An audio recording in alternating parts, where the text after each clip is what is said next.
കേരളത്തിന്റെ മുഖ്യമന്ത്രിയായിട്ടിരിക്കുന്ന വി.ഡി. സതീശനോട് ഇന്ന് മാധ്യമങ്ങൾ ഒരു ചോദ്യം ചോദിച്ചു. ആ മാധ്യമങ്ങളുടെ മുമ്പില് വി.ഡി. സതീശൻ കൊടുത്ത മറുപടിയാണ് ഞാൻ പറഞ്ഞു തരാൻ പോകുന്നത്. പി.എം.ശ്രീ ഫണ്ടുമായിട്ടാണ് മാധ്യമങ്ങൾ കേരളത്തിന്റെ മുഖ്യമന്ത്രിയായിട്ടിരിക്കുന്ന വി.ഡി. സതീശനോട് ചോദിച്ചത്. എന്താണ് നിങ്ങൾ പി.എം.ശ്രീ ഫണ്ടുമായിട്ട് മുന്നോട്ട് പോകുന്നത്?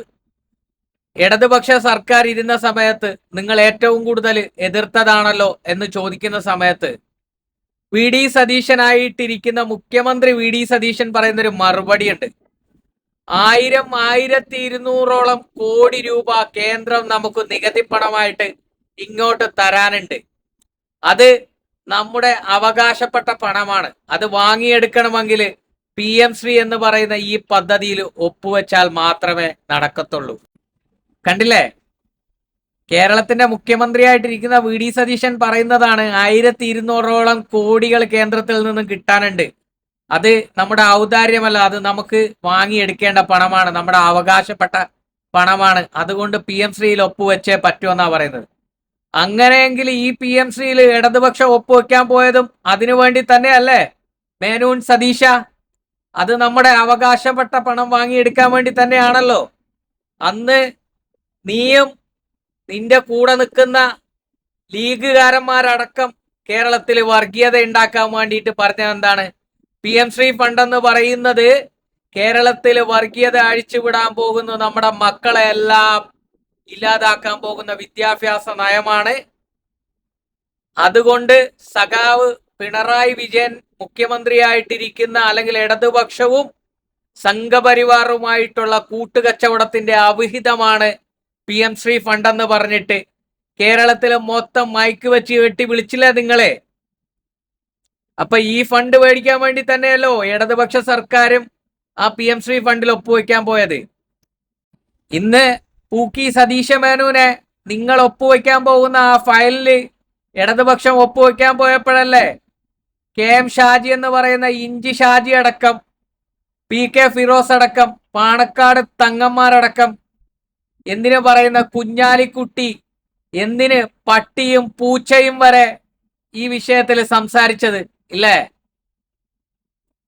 എന്തൊക്കെയാ പറഞ്ഞത്? കേരളത്തിൽ വർഗീയത ഉണ്ടാക്കാൻ വേണ്ടിയിട്ടുള്ള ഒരു ഫണ്ടാണ് എന്നൊക്കെ പറഞ്ഞിട്ട് ഘോര ഓടി നടന്ന് വോട്ട് വാങ്ങി ജയിച്ചിട്ട് ഇപ്പൊ ചെന്നിട്ട് ആ ഫണ്ടില് അല്ലെങ്കിൽ ആ ഇതില് പി.എം.ശ്രീയിൽ ഒപ്പിടുകയാണല്ലേ. അപ്പൊ ഇപ്പോഴാണോ മനസ്സിലായത് 1200 കോടിയോളം കേരളത്തിന് കിട്ടാനുണ്ട്, അത് നമ്മുടെ അവകാശപ്പെട്ട പണമാണെന്ന്? അന്ന് അറിയില്ലായിരുന്നോ? പൂക്കി മേനോൻ 360 ഡിഗ്രിയിൽ കുനിഞ്ഞു നിന്ന് വിളക്ക് കൊളുത്തിയ സതീശ അറിയില്ലായിരുന്നോ? താങ്കൾക്ക് അറിയില്ലായിരുന്നോ? ഇപ്പോഴും മാത്രമാണോ അറിഞ്ഞത്? അപ്പൊ ഇടതുപക്ഷം ഒപ്പിടാൻ പോയപ്പോൾ അത് വർഗീയത, നിങ്ങൾ ഒപ്പിടാൻ പോകുമ്പോൾ എന്താണ്?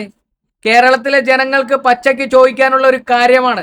പ്രതിപക്ഷത്തിരിക്കുമ്പോൾ നിങ്ങൾക്ക് എല്ലാവർക്കും ഒരു തന്തയും, ഭരണപക്ഷത്തിലോട്ട് വരുമ്പോൾ നിങ്ങൾക്ക് എല്ലാവർക്കും വേറൊരു തന്തയും കേരളം ചോദിച്ചു തുടങ്ങിയതാണ്. മനസ്സിലായില്ലേ? 2-2.5 മാസമായിട്ടേ ഉള്ളൂ കേരളത്തില് ഈ കോൺഗ്രസ് അധികാരത്തിൽ വന്നിട്ട്. കേരളം ദാ ഇരുണ്ട യുഗമായിട്ട് പോവുകയാണ്. പവർ കട്ട് തുടങ്ങി കേരളത്തില്. 10 വർഷമായിട്ട് ഒരു ദിവസം പോലും കറണ്ട് കട്ടില്ലാത്ത കേരളത്തില് ദാ പവർ കട്ട് വരെ തുടങ്ങി. എന്തിനു പറയുന്ന KSEB വരെ ഇനി സംഘപരിവാറിന്റെ അണ്ണാക്കിലോട്ട് കൊണ്ട് വിൽക്കാൻ ചാൻസ് ഉണ്ട്, അതായത് അദാനിക്ക്.